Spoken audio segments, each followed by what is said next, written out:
విశాఖలో సముద్రం వెనక్కి వెళ్ళిందా? నిజంగా సముద్రం వెనక్కి వెళ్ళడం ముందుకు రావడం జరుగుతుందా అంటే నిజమే. వాస్తవానికి చూసుకుంటే భౌగోళికంగా జరిగే మార్పుల క్రమంలో ఈ రకంగా కొన్ని చోట్ల సముద్రం ముందుకు రావడం వెనక్కి రావడం జరుగుతుంది.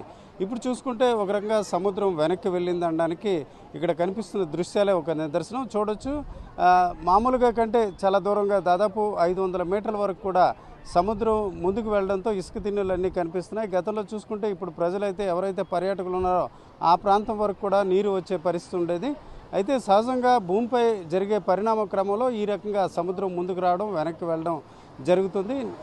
ఆగస్ట్ అలాగే సెప్టెంబర్ నెలలో సహజంగా సముద్రం ముందుకు వస్తుంది. అలాగే ఈరోజు చూసుకుంటే డిసెంబర్ జనవరి నెలలో చూసుకుంటే సముద్రం వెనక్కి వెళ్తుంది. అయితే ఒక ప్రాంతంలో సముద్రం ముందుకు వస్తే మరో ప్రాంతంలో సముద్రం వెనక్కి వెళ్ళడం జరుగుతుంది. అయితే ఇప్పుడు తీర ప్రాంతంలో చూసుకుంటే ఆర్కే బీచ్ పరిసర ప్రాంతాల్లో సముద్రం కాస్త వెనక్కి వెళ్ళడంతో రాళ్ళన్నీ కూడా బయటకు వచ్చాయి. దీంతో చాలామంది ఫొటోస్ దిగడానికి అలాగే సెల్ఫీలు కూడా తీసుకున్నారు. అయితే ఇదంతా కూడా ఆహ్లాదంగా ఉన్నప్పుడు కూడా కొంత ప్రమాదాలు పొంచి ఉండే పరిస్థితి.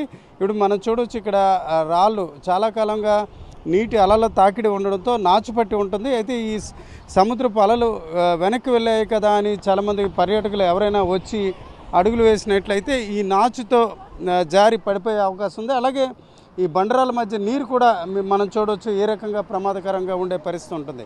మొత్తానికి చూసుకుంటే జనవరి తొలి రోజుల్లో అంటే ఇటు డిసెంబర్ 31 జనవరి అలాగే సంక్రాంతి రోజుల్లో ఈ రకంగా ఈ అరుదుగా ఇలాంటి దృశ్యం కనిపించడంతో చాలామంది ఆసక్తిగా వస్తున్నారు, ఫొటోస్ తీసుకుంటున్నారు. అయితే ఇవన్నీ కూడా తాత్కాలికంగా కొన్ని రోజుల పాటు మాత్రమే ఈ రకమైన దృశ్యాలు ఉంటాయి. మళ్ళీ సముద్రం యథావిధిగా వచ్చే పరిస్థితి ఉంటుందని వాతావరణ అధ్యయన నిపుణులు చెప్తున్నారు.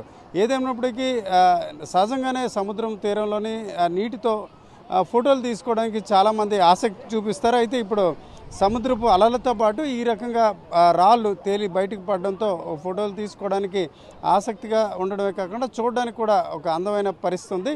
మొత్తానికి చూసుకుంటే సహజంగా ఆగస్టు సెప్టెంబర్లో సముద్రం ముందుకు రావడం అలాగే డిసెంబర్ జనవరిలో సముద్రం వెనక్కి వెళ్ళడం జరుగుతుంది. అదే రకంగా ఇప్పుడు కూడా అదే పరిస్థితి ఏర్పడిందని వాతావరణ అధ్యయన నిపుణులు చెప్తున్నారు. ఏదేమైనప్పటికీ సముద్రం వెనక్కి వెళ్ళడంతో బండరాలు బయటకు పడడం, దానిపై పచ్చని రంగులో ఏదైతే నాచు కనిపించడం ఇదంతా ఆహ్లాదకరంగా ఉండడం అలాగే ఫోటోలు కూడా అందంగా ఉండడంతో చాలామంది పర్యాటకులు గత 2 రోజులుగా విశాఖ బీచ్కి వస్తున్న పరిస్థితి. ఎక్కువగా ఆర్కే బీచ్లో ఈ దృశ్యాలు కనిపిస్తున్నాయి. కెమెరా పర్సన్ తిరుపతితో Ramachandrarao, RTV, Visakhapatnam. It's been a very pleasant. The weather is also nice. Like this stone and rocks is like it gives a good experience for kids. Is it suitable for photos and videos, selfies, the greenery and black stones? Yeah.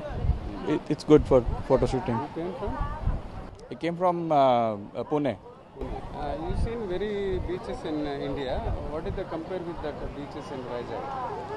I think the white, these golden sand beaches. In terms of that, it's a clean beach. But I think that all overall cleanliness can be improved, I think. Local to global news at your fingertips. మీ చేతిలో ఒక ఆయుధం. Download Raw TV app. Media legend Ravi Prakash is back.